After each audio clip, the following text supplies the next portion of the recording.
Assalamualaikum warahmatullahi wabarakatuh. Perkenalkan nama saya Raihan Hidayatul Fikri dengan NIM 182230222 dan izinkan saya pada kesempatan kali ini untuk melakukan presentasi atau untuk mengerjakan tugas sistem multimedia kuis kedua pada kesempatan kali ini di mana untuk kuis kedua ini merupakan dengan materi sampling reconstructions and aliasing. Nah, untuk kuis kali ini, saya akan mencoba untuk mengerjakan pada dua device. Pertama, saya akan mengerjakan pada device laptop sebagai media share screen saya, sebagai media untuk melakukan presentasi, baik itu presentasi layar sekarang, dan nanti saya akan coba untuk presentasi bagaimana plottingan sesuai dengan soal, dan yang kedua, saya menggunakan media iPad untuk melakukan eh, pengerjaan soal-soal yang membutuhkan konsep matematika atau membutuhkan pengerjaan soal ya yang akan dikerjakan kira-kira begitu. Baik, mungkin saya rasa langsung aja untuk langsung saya mengerjakan soalnya, di mana mungkin bisa kita lihat di sini bahwasannya di sini terdapat beberapa soal yang perlu kita kerjakan pada kesempatan kali ini. Mungkin langsung aja ya. Kita lihat bahwasannya di sini saya pastikan dulu di Zoom saya bosan. Oke, terlihat ya. Kita lihat bahwasannya di sini diberikan soal, diberikan sebuah sinyal analog di mana sinyal analognya berupa persamaan XA terhadap T sama dengan 5 ditambah 4 sin 50 pi T ditambah pi per 4 ditambah 3 cos 250 pi T. Nah, kita bisa punya di sini bahwasannya persamaan tersebut ya persamaan si sinyal analog terhadap waktu kira-kira begitu. Nah, terus juga mungkin kita bisa tulis terlebih dahulu aja kali XAT-nya itu adalah 5 plus 4 sin berapa? 50 pi T, 50 pi T ditambah pi per 4 kalau nggak salah. Pi per 4 tambah 3 cos 250 pi T. Kira-kira begitu. Tuh. Nah, terus kita punya di sini juga kalau frekuensi sampling adalah 200 Hz. Nah, berarti kita punya frekuensi sampling adalah 200 Hz. Oke, kira-kira begitu untuk ini. Oke, selanjutnya kita bisa langsung ngerjakan untuk soal pertama, di mana untuk soal pertama katanya determine xn berdasarkan sampel dari xat gitu. Nah, kita tahu bahwasanya berdasarkan soal xn ini definisikan sebagai sinyal diskrit terhadap waktu, kira-kira begitu. Nah, em, kita punya nilai dari kita punya persamaan sinyal analog xat bla bla bla. Sekarang kita perlu mencari xn-nya. Nah, yang perlu diketahui bahwasannya nilai xn itu, oke, di sini ada kesalahan, harusnya xn-nya seperti ini. Oke, xn itu adalah xan dikali periode terhadap sampel. Nah, atau periode sampel ini kan sebenarnya sama aja dengan satu per frekuensi sampel. Berarti kita bisa mengubah nilai ini menjadi em, xn sama dengan xa kali n kali satu per frekuensi sampel. Nah, kira-kira begini. Oke, selanjutnya, ya ini sebenarnya bisa kita ubah juga jadi xn, xa kali n per fs. Nah, untuk frekuensi sampling kan udah diketahui di soal, yakni 200 Hz. Berarti kita dapatkan nilai xn itu adalah xa N per 200. Nah, kalau kita punya sebelumnya XA terhadap T, berarti XN ini adalah XA terhadap N per 200. Artinya, nilai T kita ubah jadi N per 200. Simpelnya seperti itu. Nah, berarti kita bisa langsung aja ngerjakan kalau sebelumnya kita XA terhadap T tadi adalah 5 plus 4 sin 50 pi T tambah pi per 4 tambah 3 cos 250 pi. Oke, kira-kira begini. Sekarang kita tinggal mengubah nilai T di sini. Oh, 250 pi T, sorry, salah lupa. T di sini dengan nilai N per 200. Kira-kira begitu. Berarti kita bisa dapatkan 5 tambah, kita buat XN sekarang. 4 sin 50 pi dikalikan N per 200. Ini gini-gini deh. Tambahkan pi per 4, kebalik. Pi per 4 tambah 3 cos eh, tambah 3 cos 250 pi T. Berarti pi kali dengan N per 200. Nah, ini untuk soalnya, sorry, untuk XN-nya sementara begini, dan kita bisa lebih sederhanakan agar mudah, agar enak dilihat lah ibarat katanya. Jadi kita bisa ubah ini jadi XN itu adalah 5 plus 4 sin. Ini bisa kita sederhanakan lagi ya, yang ini jadinya itu adalah 50/200 berarti 1/4 ya. Pi tambah N/4. Ini gak usah deh, kita buatnya gini aja deh. N pi N/4. Tambahkan dengan 3 cos kosong cos 250 205/4 pi ya. 5/4 pi N. Nah, ini adalah persamaan sinyal diskritnya. Jadi kita dapatkan persamaan sinyal diskrit akhirnya adalah 5 ditambah 4 sin Pn/4 ditambah N/4 ditambah 3 cos 5/4 Pn. Nah, untuk nomor satu berarti saya udah selesaikan, di mana diminta determine Xn menggunakan XAT itu sendiri. Kira-kira begitu. Selanjutnya diminta adalah untuk ngeplot sinyal analog XAT menggunakan rentang waktu. Sedangkan yang ketiga itu diminta untuk ngeplot sinyal sampel XN terhadap discrete sequence. Nah, kita udah punya persamaannya. XAT kita punya persamaan ini, sedangkan XN kita punya persamaan yang ini. Nah, berarti kita sekarang bisa untuk mengerjakan soalnya itu, uh, untuk mengerjakan soal si plottingan ini sendiri. Kira-kira begitu. Nah, mungkin saya akan mencoba untuk berpindah tempat terlebih dahulu karena di sini saya eh, akan melakukan presentasi menggunakan ya laptop saya ya. Wait. Oke, kita share di sini terlebih dahulu. Wait, kok di sini kita waduh, oke. Sorry Pak, sebelumnya. Ini adalah beberapa codingan yang sudah saya buat. Pertama kita coba lihat ke plot sinyal analog terlebih dahulu, seperti soal 2. Nah, soal 2 itu minta untuk kita ngebuat sebuah grafik sinyal analog terhadap si waktunya gitu. Nah, ini kita udah coba saya udah coba definisikan XAT-nya di sini ya sesuai dengan soal ya tadi 5 plus 4 sin 50 pi tambah wait ya 50 tambah pt per 4 bla bla bla gitu kira-kira begitu dengan frekuensi sampling dan ya kira-kira ini beberapa definisi yang udah saya buat.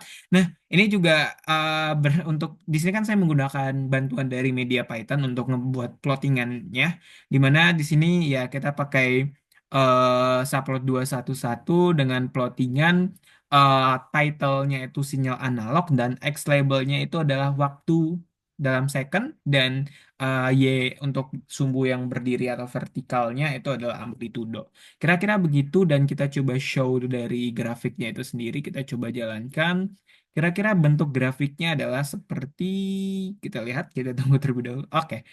Harusnya ini udah tertampil, kita lihat. Oke, udah tertampil. Nah, ini merupakan sinyal analog yang um, ada berdasarkan persamaan gelombang sebelumnya. Persamaan gelombangnya kan tadi XAT adalah 5 plus 4 sin 50 pi per tambah pi per N per 4 bla bla bla tadi. Kita dapatkan sinyal analognya seperti ini kira-kira. Bentuknya adalah gelombang yang halus karena dia bentuknya sinusoidal. Jadi dan dia bentuknya terhadap waktu. Jadi waktu itu ya karena waktu itu sifatnya terus berjalan sehingga bentuknya itu adalah gelombang yang halus seperti ini gitu. Jadi bentuknya seperti ini. Nah, di sini juga bisa dilihat sebenarnya di sini bakal ada frekuensi tertingginya itu nanti ada di uh, 125 Hz atau di 3/4 pi atau nanti kita coba jelaskan pada akhir dan ini untuk sinyal analognya kira-kira begini bentuknya bentuk gelombang sinusoidal atau gelombang yang halus. Nah, lantas bagaimana dengan plot sinyal sampel yang merupakan bentuk dari sinyal diskrit? Nah, kita punya beberapa persamaan yang berbeda daripada sebelumnya dan kita coba langsung jalankan aja kali ya. Kita coba jalankan dan kira-kira seperti ini tampilan dari sinyal sampel. Kita tunggu. Oke. Nah, ini merupakan tampilan dari sinyal sampel atau sinyal diskrit. Di mana sinyal diskrit ini berbeda daripada sinyal sebelumnya. Kalau sinyal sebelumnya itu bentuknya gelombang halus, sedangkan sinyal diskrit ini dia bentuknya lebih bentuk kayak seperti plottingan-plottingan begitu. Jadi kayak titik-titik karena bentuknya diskrit dan di terhadap indeks sampel atau n-nya itu sendiri. Nah, ini merupakan sinyal diskrit dan ya kira-kira begini untuk sinyal diskritnya dan harusnya saya sudah berhasil untuk menyelesaikan soal 1, 2, dan 3. Sinyal diskrit itu berdasarkan persamaan sebelumnya. Sorry, persamaan XN yang diambil dari XAT tadi. Nah, kira-kira begitu dan selanjutnya kita masuk ke soal ke 4 saya. Oke, harusnya share screen saya sudah terlihat. Oke. Nah, untuk soal 4, em, share screen saya, oke nggak nge-lag. Dia minta determine DTFT atau discrete time Fourier transform atau X omega. Nah, berdasarkan ya prinsip yang ada. Oke, di sini saya bakal coba ngerjakan soalnya, tapi di sini saya udah coba beberapa tulis informasi-informasi kecil yang mungkin bisa ngebantu kita untuk kerjakan soal.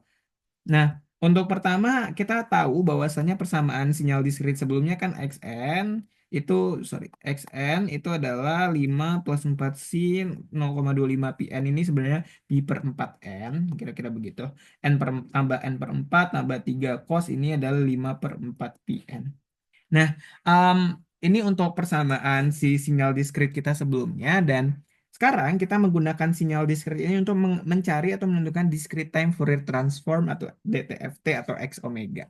Nah, ada saya gunakan prinsip rumus Euler di sini dan menggunakan dua konsep. Pertama untuk sin theta dan cos theta. Sebenarnya rumusnya sama aja. Untuk sin theta itu ada E pangkat J theta min E pangkat J min theta per 2J, sedangkan cos itu berbeda sedikit, hanya berbeda di cos itu tidak membagi dengan J, kira-kira begitu. Jadi dia dua doang.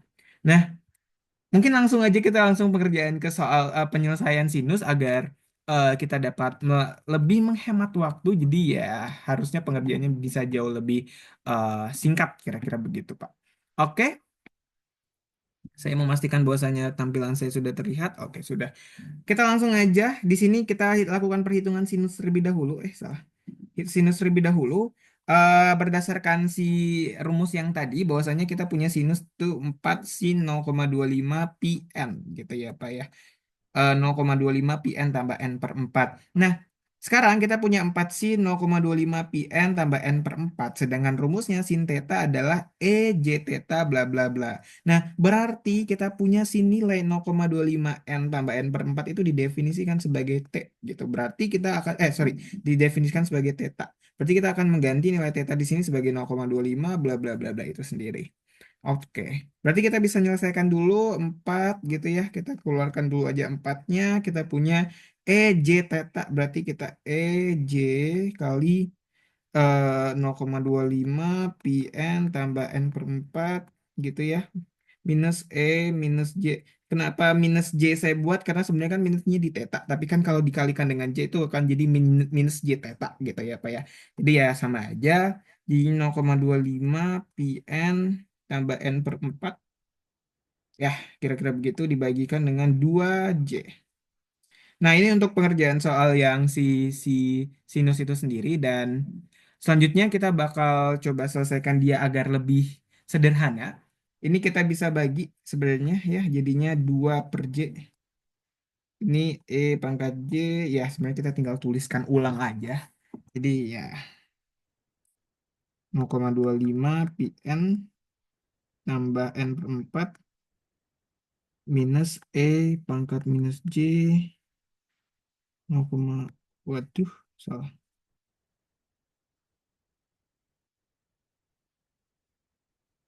n tambah n per 4. Oke, kira-kira begini untuk pengerjaannya dan kita udah dapatkan untuk perhitungan sinusnya. Selanjutnya kita akan coba melakukan perhitungan kosinus.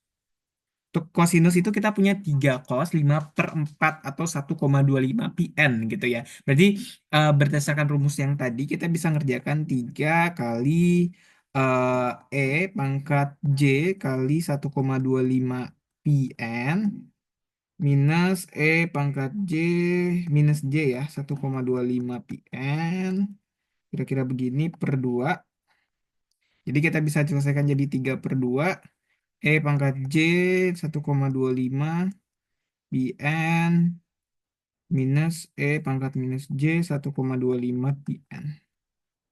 Nah, ini merupakan hasil akhirnya. Jadi, ya untuk si kosinus 3/2 bla bla bla, untuk kosinus adalah 2/J bla bla bla. Nah, sekarang kita dapatkan berarti akhirnya XN-nya gitu ya. Ibarat kata sekarang kita coba cari XN terlebih dahulu.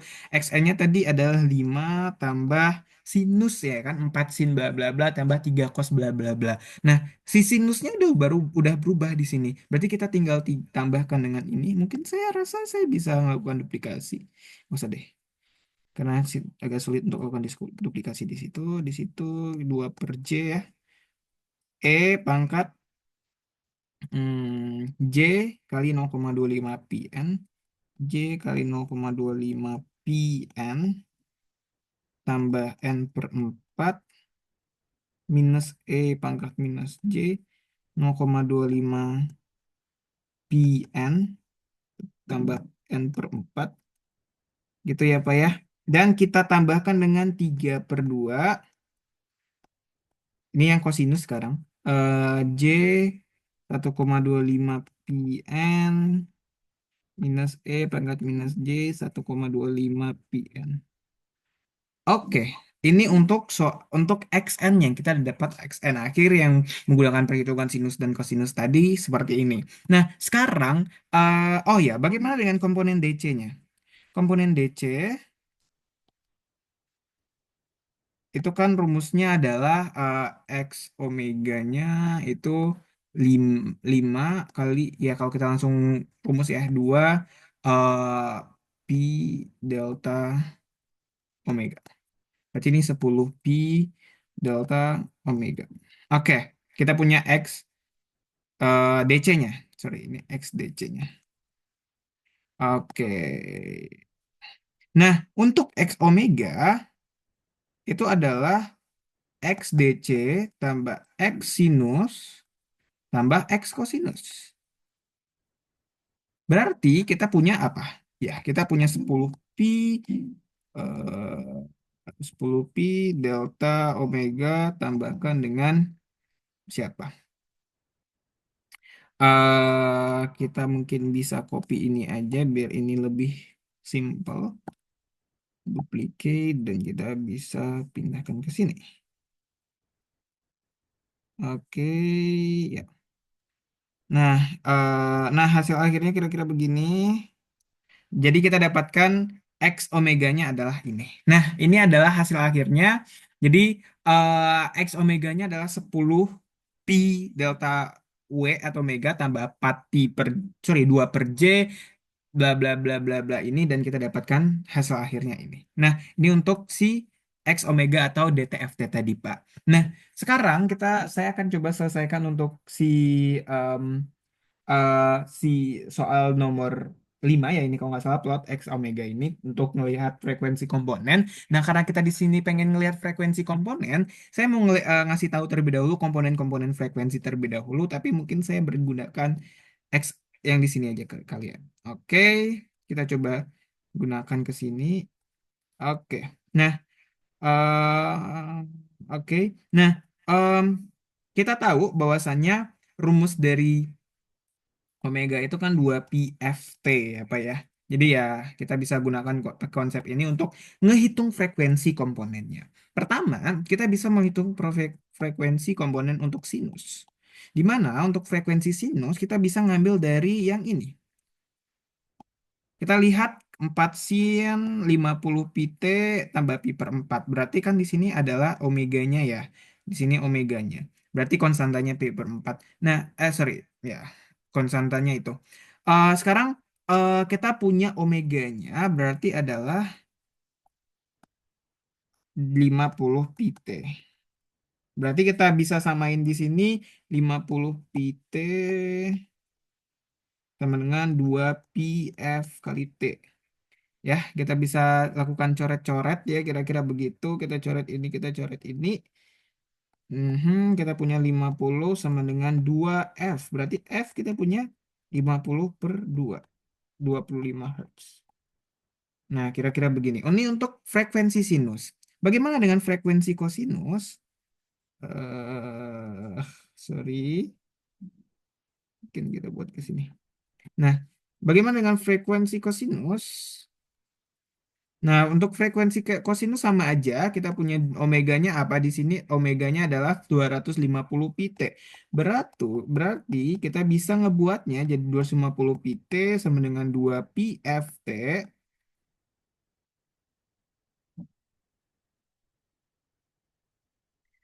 Dan kita bisa lakukan coret-coret ini, kita dapat 250 sama dengan 2F.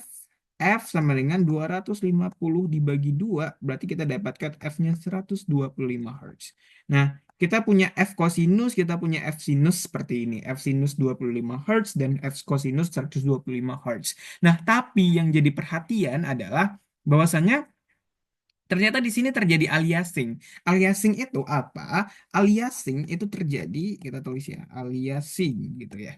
Aliasing itu terjadi ketika F maksimum dari suatu frekuensi itu tuh melebihi dari dua kali frekuensi sampling gitu. Jadi em, saya salah. Eh frekuensi sampelnya atau frekuensi yang terjadi itu melebihi dari dua kali frekuensi maksimum gitu. Jadi kayak aliasing ini terjadi ketika kita dapatin frekuensi samplingnya itu lebih besar dari frekuensi maksimum. Berarti kita punya F max-nya berapa? Berarti kita punya F max-nya itu adalah frekuensi sampling dibagi dua, berarti adalah frekuensi sampling tadi 200 Hz ya, 200 Hz di sini. Berarti kita bisa dapatkan frekuensi max-nya adalah 200 per 2, berarti 100 Hz. Nah, kita punya frekuensi maksimum dari si samplingnya itu adalah 100 Hz. Tapi ternyata pada cosinus itu 125 Hz, which is ini lebih besar dari 100. Ini kayak saya buat pakai merah. Lebih besar dari 100 Hz. Berarti di sini terjadi aliasing di sini. Nah, sedangkan di sini kan masih kurang dari 100. Berarti ini masih keplot dan masih terjadi, masih aman kira-kira begitu. Jadi nggak ada terjadi aliasing di situ. Nah, kira-kira begitu. Sedangkan untuk pada DC-nya itu 0. Nah, saya coba stop share screen dan saya coba pindahkan share screen saya ke sini terlebih dahulu. Saya mau lihatkan bahwasannya bagaimana plottingan yang DTFT tersebut. Oke, sudah tertampil. Nah, sekarang kita lihat bahwasannya kita pakai yang file DTFT. Kira-kira begini plottingan saya, codingan saya. Saya masih menggunakan media Python juga dengan mengimport NumPy dan Matplotlib. Nah, ini untuk frekuensi sampling 200 dan ya untuk FFT-nya saya menggunakan 256.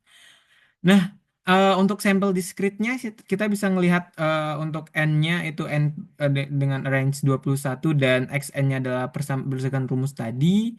Dan ya, paling gitu sih, nggak jauh beda dengan yang tadi. Sekarang kita coba lihat plottingannya. Kita run, kita lihat bagaimana plottingannya. Hmm, Oke. Nah, berikut merupakan saya mau make sure dulu di iPad saya apakah di sini udah kelihatan udah. Oke, di sini kita bisa ngelihat bahwasannya em, hasil dari grafik spektrum DTFT dari XN itu adalah seperti ini. Jadi bentuknya adalah seperti ini dan ternyata kita bisa lihat di sini bahwasannya terjadi aliasing ya. Kalau kita lihat aliasing itu terjadi di omega 3 sama dengan 3 pi per 4 atau ya yang seperti perhitungan kita tadi. Jadi di sini terjadi aliasing dan bentuk kurvanya kira-kira seperti ini untuk si DTFT. Nah, kira-kira begitu untuk em, pengerjaan soal saya terkait kuis 2 ini, Pak. Saya rasa saya sudah mengerjakan kelima-lima soal, semua soal yang ada, dan saya rasa saya dapat mengakhiri video kali ini sebagai bentuk kuis pengerjaan soal kuis saya, dan saya tutup. Assalamualaikum warahmatullahi wabarakatuh.